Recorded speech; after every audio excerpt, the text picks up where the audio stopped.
yung facilities po, yung decoration po tayo for yung furniture wood, laptop and printer.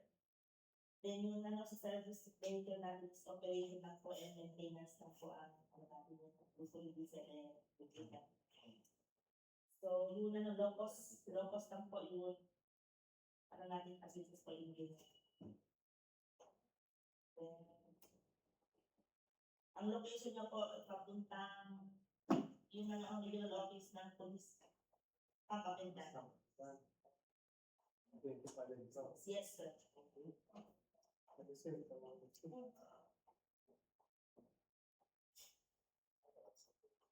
pero kapag may access road sa dila, Yes, magluanan niya ano, update ng list.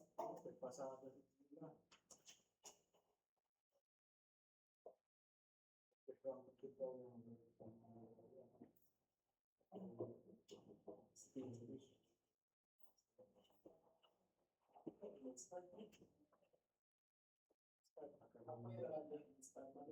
See, na cross na ng mag-sales. Pwede ba kung mga hindi man si Juan, si Kevin, kaya tayo parang hindi mo tayo. Alam mo tayo. Na-approach siya si Stephanie po po Anjo. So after one of the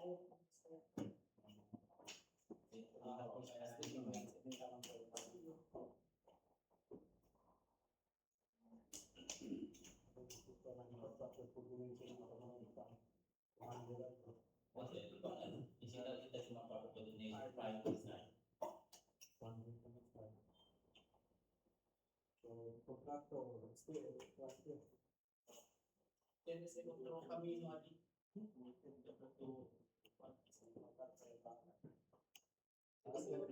Si Kevin natanggap ko ng sila para pag-travel ko namin. Sila ang mga siya ko nagpapit. Owner.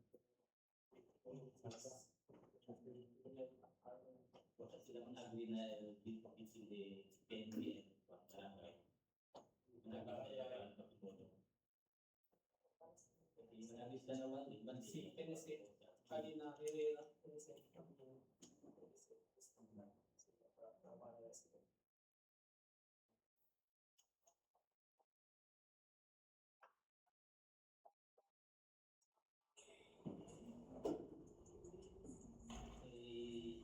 Pantay sila, man-additional yan. Kita kaya meeting kami regarding ng PNP. Kita tadi sila. Iwan mata sa kebra, mamon ba siya ng move niya. Kung tadi mas lagat sa kebra sa lago, kawan pa man mo ba sa mga bisita. Doktor nito. Interventer pa tayo. Sita, kipras sila muna sila. Kapag lang, di ba? Pwede tayo sila sa mga. Ang maganda dyan, suggest nila kung mga PNP na baka yung mga bisita, sa na ada kuan. So, kuan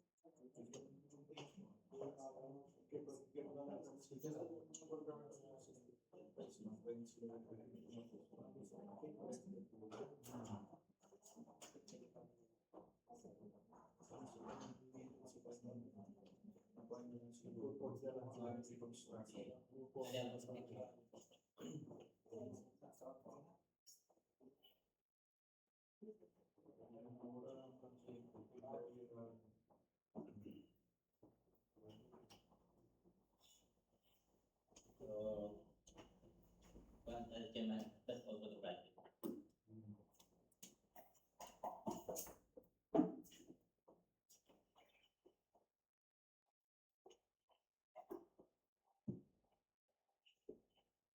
Thank you, Sir Joel. For the bidders, please take note of the following checklist.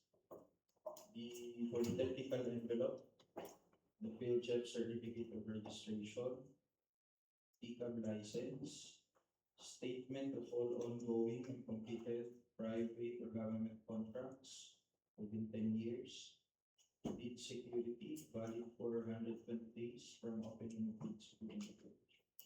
Project organizational chart, key personnel and equipment pledge, and the omnibus sworn statement.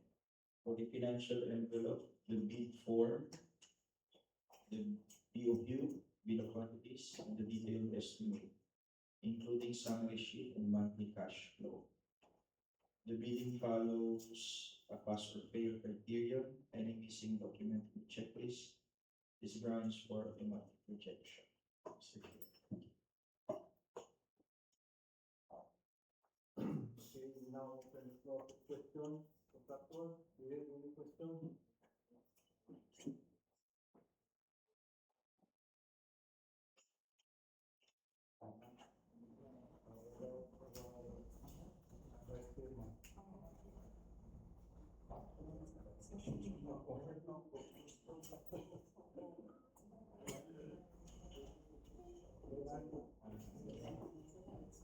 Mr. Chair, we reiterate here the key dates. The deadline for submission of bids is on July 31, 2026. And the opening of bids will be on July 31, 8 a.m. to 10 a.m.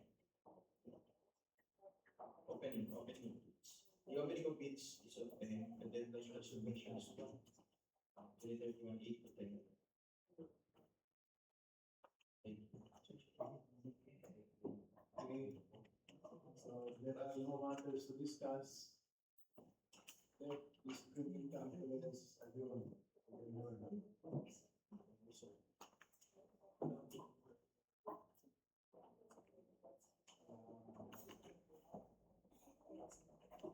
Members, please stand for the pre-bid conference.